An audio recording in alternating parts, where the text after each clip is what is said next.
Bismillahirrahmanirrahim. Assalamualaikum warahmatullahi wabarakatuh.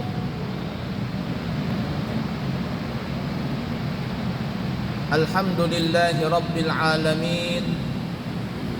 Allahumma fasalli wa sallim ala sayyidina wa nabiyyina wa maulana Muhammadin Sayyidil Anbiya'i wal Mursalin wa ala alihi wa ashabihi wa azwajihi wa dhurriyyatihi wa man tabi'ahum bi ihsanin ila yaumiddin, amma ba'du. Bapak Ibu para jamaah sekalian yang disayangi Allah dan dicintai Allah, Pondok Pesantren Al-Islami Nurul Anwar Salafiyah Kesetaraan mulai ajaran baru 2024 mempunyai program baru, yaitu memberikan beasiswa kepada dua golongan santri, yaitu santri yatim dan santri duafa atau keluarga yang kurang mampu. Apabila jamaah mempunyai keluarga, tetangga, sandak tolan, atau siapa saja dan dari mana saja yang apabila ada anak yatim atau anak yang dari keluarga kurang mampu dan ingin belajar di pesantren kami, Pondok Pesantren Al-Islami Nurul Anwar, maka silakan menghubungi pihak pesantren dan insyaallah kami akan terima dengan syarat-syarat tertentu. Insyaallah kami beserta rombongan umrah akan berangkat di tanggal 14 September, yakni Sabtu depan, dan akan kembali ke kota Balikpapan di tanggal 27 September. Kurang lebih kami akan berangkat dan kembali perjalanan selama 14 hari. Dan siapa yang kepingin berangkat umrah bulan Oktober, November, Desember 2024 atau Januari dan Februari 2025, maka kami buka harga 32 juta perjalanan selama 12 hari sampai 14 hari. Hotelnya di Madinah Andalus Suites dan di Mekah Burj Fuad. Dan siapa yang kepingin berangkat umrah November, umrah plus Mesir 15 hari sampai 17 hari, kami buka harga 36 juta. Dan siapa yang kepingin berangkat umrah plus Mesir plus Dubai akhir Desember 2024 15 sampai 17 hari perjalanan, kami buka harga 37 juta rupiah. Dan siapa yang kepingin berhaji tahun 2025 tanpa mengantri, kami mempunyai 3 paket. Yang pertama haji dakhili, visanya visa amil, harganya 250 juta. Visa haji hotel bintang 4, harganya 300 juta. Visa haji hotel bintang 5, harganya 400 juta. Siapa tahu ada yang berminat, maka insya Allah segera mendaftar dan kami akan siapkan seatnya.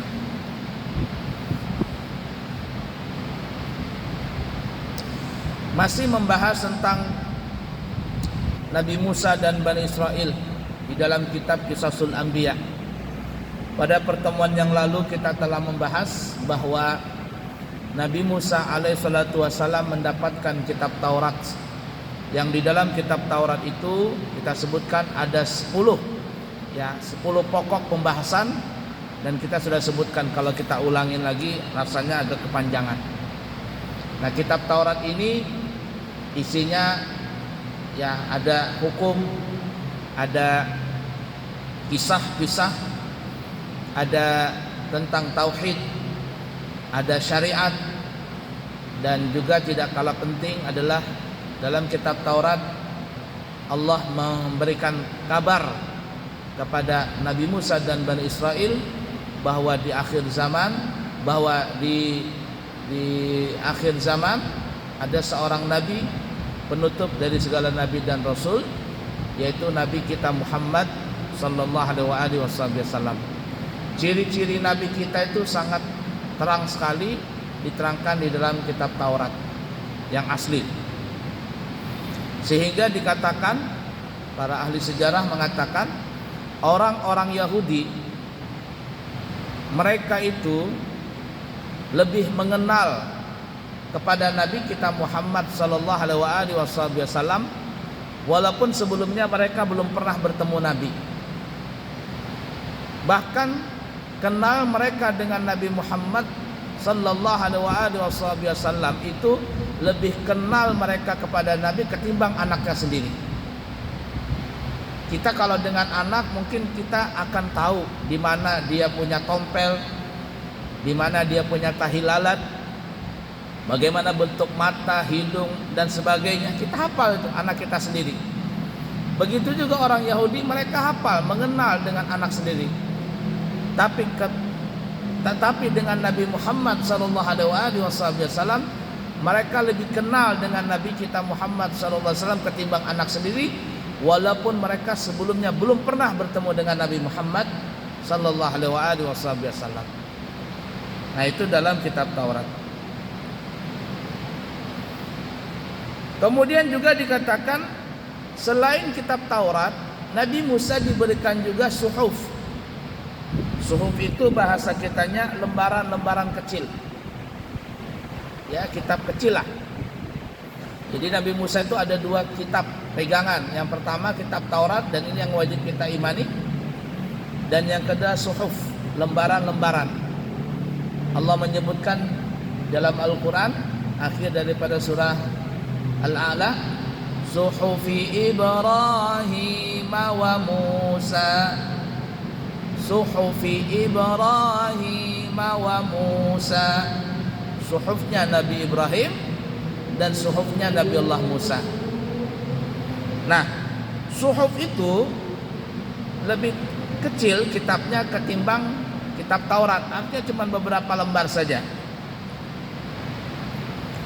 Nah, di dalam suhuf itu Nabi Allah Musa alaihissalam banyak mendapatkan wasiat di situ, juga ditambahi beberapa hukum. Jadi kalau ibarat kata, mungkin saja ya bahasa saya sendiri, mohon maaf kalau salah. Kalau kitab Taurat itu ya ibarat kata Al-Quran lah, Al-Quran.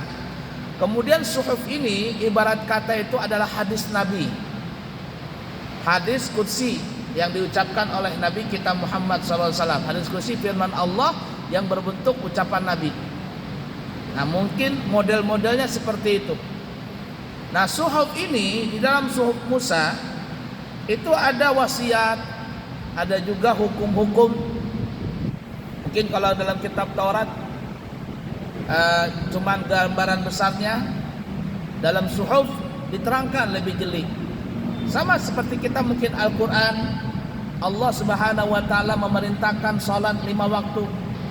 Hafizu ala salawati was salatil wusta, jagalah salat yang 5 waktu dan salat al-wusta. Tapi dalam Al-Quran tidak diterangkan salat 5 waktu itu apa, zuhur, asar, maghrib, isya, subuh, enggak diterangkan. Di mana diterangkan itu? Dalam hadis. Dan juga waktunya, waktu maghrib dari mana sampai mana, begitu juga isya, begitu juga subuh, zuhur, asar, dari mana sampai kemana, dalam Al-Quran tidak diterangkan. Di mana itu hukumnya kita bisa tahu, maghrib dari sekian sampai sekian waktunya, begitu juga isya, subuh, zuhur, asar. Di mana kita tahu? Dalam hadis. Begitu juga bilangan rakaat, maghrib 3, isya 4, subuh 2, zuhur, asar 4. Dari mana itu? Al-Quran ada menyebutkan? Tidak. Tapi disebutkan di dalam hadis-hadis Nabi. Nah, mirip-mirip seperti juga kitab Taurat. Lalu Allah juga memberikan suhuf.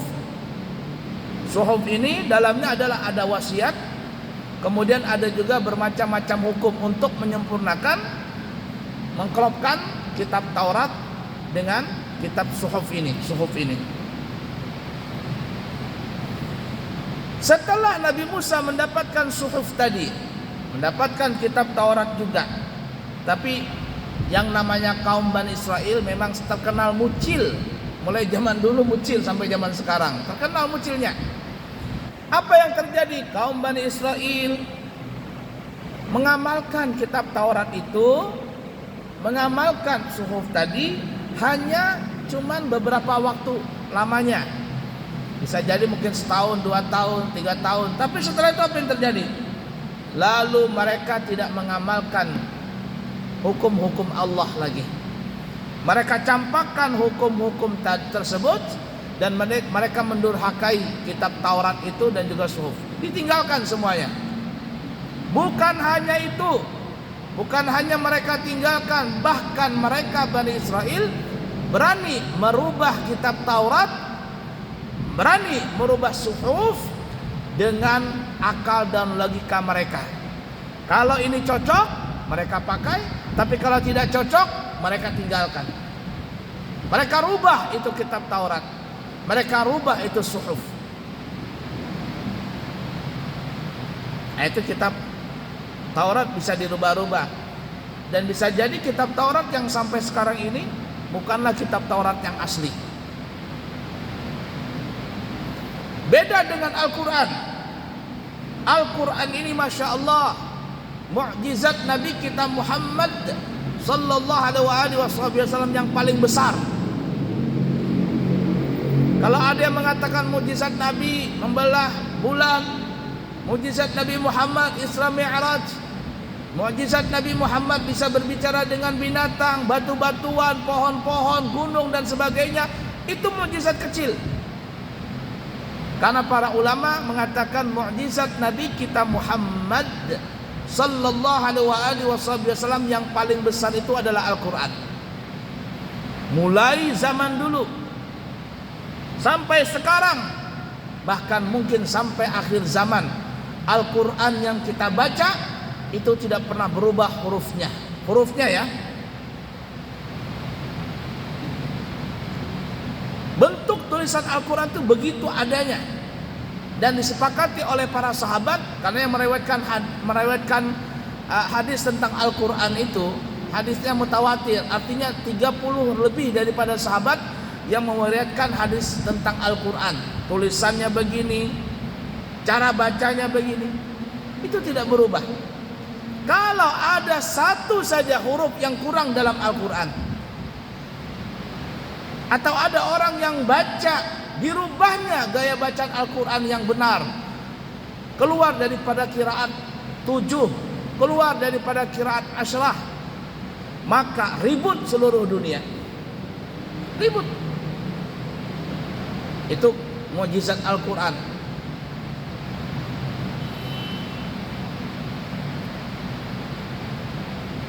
Nah, itu ya Al-Quran. Allah jaga Al-Quran itu, karena itu mukjizat Nabi. Tidak ada yang bisa merubah Al-Quran. Nah, cuman masalahnya tulisan Al-Quran, bacaan Al-Quran itu tidak bisa dirubah.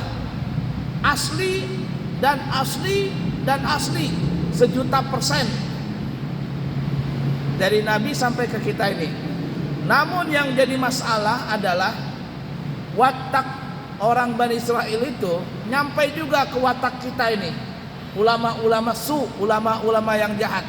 Bacaannya gak dirubah, hurufnya gak dirubah, tapi menafsirkan Al-Quran itu serampangan.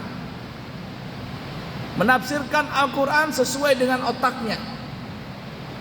Kalau Bani Israel, mereka lebih parah daripada ulama di kalangan kita, ulama yang jahat dari kalangan kita. Orang Israel itu lebih parah. Mereka merubah kitab Taurat, mereka merubah isi suhuf, dan mereka juga merubah hukumnya sesuai dengan akal dan logika mereka. Yang cocok mereka pakai, yang tidak cocok mereka rubah. Bukan hanya hukumnya, bacaannya, hurufnya mereka rubah. Tapi di kalangan kita kaum muslimin, ulama-ulama yang jahat tidak berani merubah Al-Quran, tapi mereka merubah penafsiran tentang Al-Quran. Sehingga apa? Kalau dicocok ini diamalkan, kalau tidak cocok, tidak relevan lagi, ditinggalkan. Bacanya tetap dibaca, tapi nggak cocok untuk diamalkan. Ulama-ulama su yang seperti ini berbahaya sekali. Banyak orang-orang yang menafsirkan Al-Quran dengan hawa nafsunya sendiri.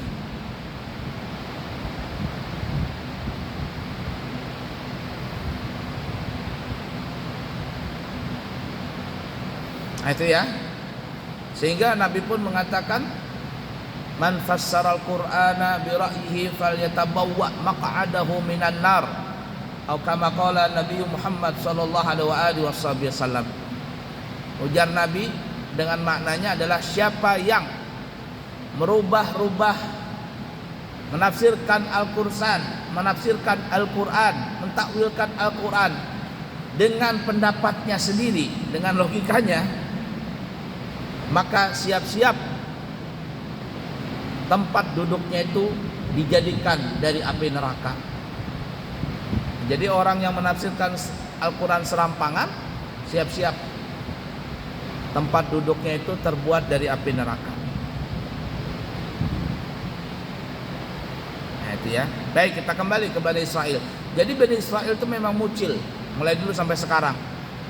Mereka rubah kitab Taurat, mereka rubah bacaannya, mereka rubah hurufnya, mereka tambah-tambahi, mereka kurang-kurangi. Bukan hanya tulisannya, tetapi juga membacanya. Bukan hanya membaca dan tulisannya, tetapi dalam pengamalan praktek hukum itu mereka rubah. Dan keaslian kitab Taurat sampai sekarang itu sangatlah diragukan sekali.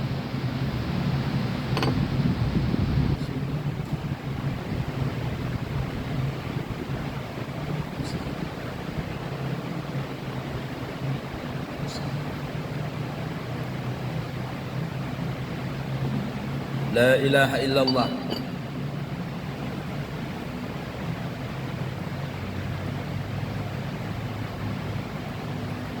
Allah Subhanahu wa taala berfirman dalam Al-Qur'an surah Taha ayat 80 sampai 83. A'udzu billahi minasy syaithanir rajim. Ya Bani Israil qad anjaynakum min aduwwikum wa wa'adnakum janibal turil ayman wa nazzalna 'alaikumul manna wassalwa kulu min thayyibati ma razaqnakum wa la tatghaw fihi fayahilla 'alaikum ghadabi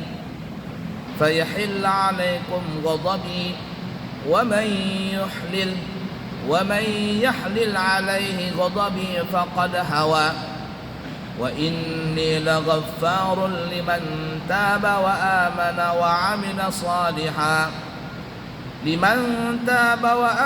وعمل صالحا ثم اهتدى. Hai Bani Israel, sesungguhnya kami telah menyelamatkanmu sekalian dari musuhmu Fir'aun dan bala tentaranya. Dan kami telah mengadakan perjanjian denganmu sekalian untuk munajat di sebelah kanan gunung itu. Dan kami telah menurunkan kepadamu sekalian manna dan salwa. Dan janganlah melampaui batas padanya yang menyebabkan kemurkaanku menimpamu. Dan barang siapa ditimpa Allah dan barang siapa ditimpa oleh kemurkaanku, maka sesungguhnya binasalah dia. Dan sesungguhnya aku Maha Pengampun bagi orang yang bertaubat, beriman, beramal saleh, kemudian tetap di jalan yang benar.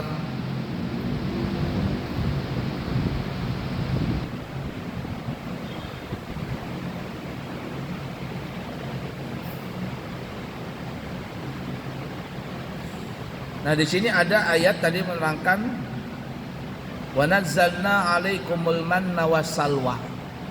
Dan kami, kata Allah, menurunkan kepada Bani Israel al-manna wassalwa. Apa itu al-manna? Apa itu as-salwa? Jadi selama kaum Bani Israel yang dikatakan 40 tahun bolak-balik yang kita sebutkan kemarin di padang teh itu. Nah, di situ Allah memberikan nikmat. Artinya Allah itu masih sayang. Walaupun Allah itu benci dengan Bani Israel karena kemucilan mereka, tetapi Allah masih memperhatikan. Apa itu? Allah berikan al-manna wassalwa. Manna itu apa? Al-manna. Nah, al-manna ini adalah makanan yang rasanya manis seperti madu. Mungkin dia seperti buah-buahan ya. Entah buah-buahan atau apa. Allah datangkan itu dari langit. Al-manna, makanan yang manis seperti halnya rasa madu. Wallah alam apakah ini masih ada al-manna ini atau tidak ada, wallah alam. Tapi mungkin saja ini hanya khusus diberikan kepada Bani Israel yang mereka tersesat selama 40 tahun lamanya di padang Sahara, padang teh itu. Nah, itu diberikan oleh Allah. Jadi al-manna ini makanan yang rasanya manis seperti madu. Datangnya dari mana? Dari langit. Nah, dikatakan orang-orang Israel itu mereka mendapatkan al-manna tadi, makanan yang manis seperti rasa madu, di pagi hari. Jadi kalau pagi hari ada tiba-tiba makanan itu Allah turunkan dari langit, entah mungkin berbentuk hujan atau apa, wallah alam.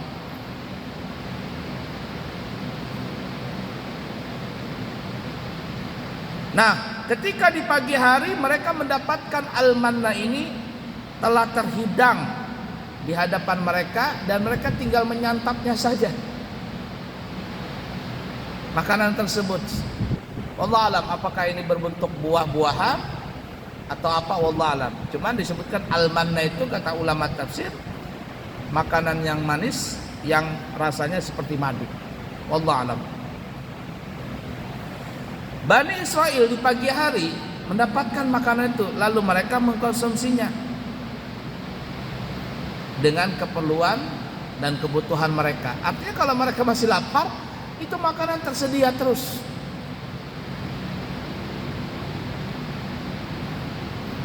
Dan ini ada terus menerus ya, pagi ada, nanti besok ada lagi, besok ada lagi. Saking Allah tuh masih memandang kepada kaum Bani Israel.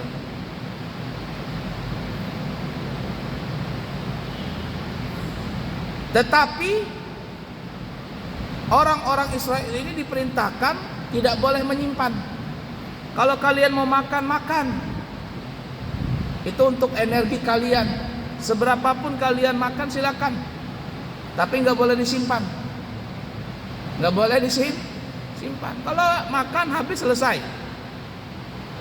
nggak boleh disimpan untuk malam kah, untuk besok nggak boleh.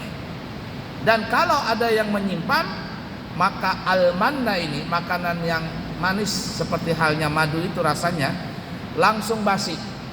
Jadi kalau disimpan oleh Bani Israel, basi sudah. Jadi itu makanan tidak bisa bertahan lama.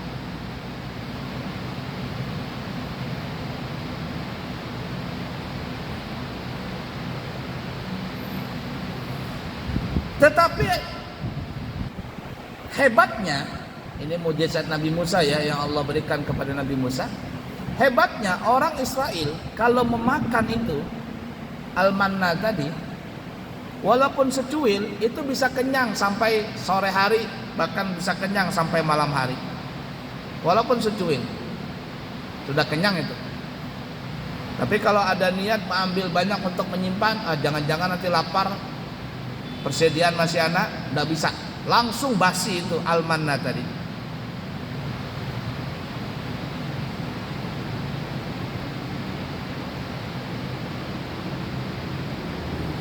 Nah, di sini dikatakan, Al-Imam Ibnu Katsir mengatakan al-manna itu warnanya putih, bahkan sangatlah putih sekali. Rasanya manis, dan dari itu bisa membuat adonan roti, campuran roti atau kue. Entah apa maksudnya al-manna ini, apakah semacam apa creamy atau apa, betul wallah alam. Dan apakah masih ada al-manna itu, wallahu a'lam. Jadi itu kalau dimakan mungkin dia seperti cairan atau apa ya, wallahu alam. Itu kalau walaupun sedikit diambil dimakan, itu kenyangnya, energi kekuatannya bisa sampai malam. Jadi nggak boleh disimpan. Kalau ada makan sudah, habis itu hilang, selesai sudah. Dan itu setiap pagi Allah berikan kepada Bani Israel. Walaupun kecil, tapi Allah masih memperhatikan Bani Israel. Nah, al-manna itu ada di pagi hari. Dan lagi juga Allah berikan karunia kepada Bani Israel. Apa itu? As-salwa. Salwa ini burung.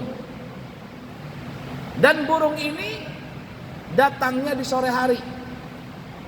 Jadi kalau ibarat kata al-manna itu ya semacam apa ya, susu atau apalah begitu minuman mereka. Sore harinya Allah berikan as-salwa. Salwa itu burung. Dan burung ini sangatlah banyak sekali di sore hari. Jadi tinggal nangkap, nyembelih, makan, goreng, diapain, dimakan. Burung salwa ini. Dan salwa ini dimakan oleh mereka untuk makanan malam hari.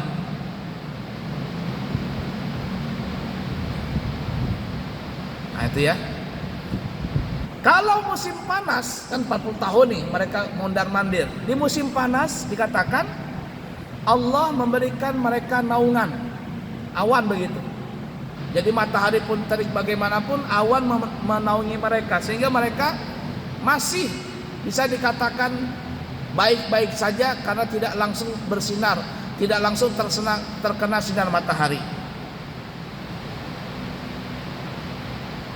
Nah itu tuh apa namanya, Allah masih berbuat baik dengan Bani Israel walaupun mucilnya dan ketulungan. Tapi itulah berkat Nabi Allah Musa alaihissalatu wassalam, maka mereka tuh masih diperhatikan sama Allah Ta'ala. Jadi al-manna wasalwa. Al-manna makanan manis, entah seperti cairan atau apa, wallahu alam. Apakah masih ada sampai sekarang, wallahu alam. Itu adanya di pagi hari bagi Bani Israel.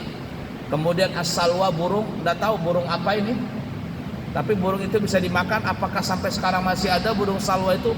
Wallahu a'lam. Dan salwa ini untuk di sore hari, untuk makanan mereka di malam hari. Dan itu terus berlangsung selama 40 tahun. Baik. Bagaimana kelanjutannya? Insya Allah nanti kita sambung di kesempatan yang akan datang. Saya minta izin, minta maaf juga sekaligus, dan minta didoakan mudah-mudahan perjalanan kami tanggal 14 sampai tanggal 27 September beserta jamaah mendapatkan kelancaran, kemudahan, mendapatkan umrah yang mabrur. Dan kami doakan juga kepada seluruh jamaah yang hadir ataupun yang tidak hadir, mudah-mudahan kalian semua dijadikan tamu Allah Subhanahu wa taala, menjadi tamunya Rasulullah SAW, sehingga bisa berhaji atau berumrah di kota Mekah dan berziarah ke makam Rasulullah SAW di kota Madinah. Amin, Allahumma amin ya rabbal alamin. Cukup sekian, semoga ada manfaatnya. Subhanakallahumma wa bihamdika, asyhadu an la ilaha illallah wahdahu la syarikalah. Subhanakallahumma wa bihamdika, asyhadu an la ilaha illa anta, astaghfiruka wa atubu ilaik. Wa akhirul kalam, wassalamu alaikum warahmatullahi wabarakatuh.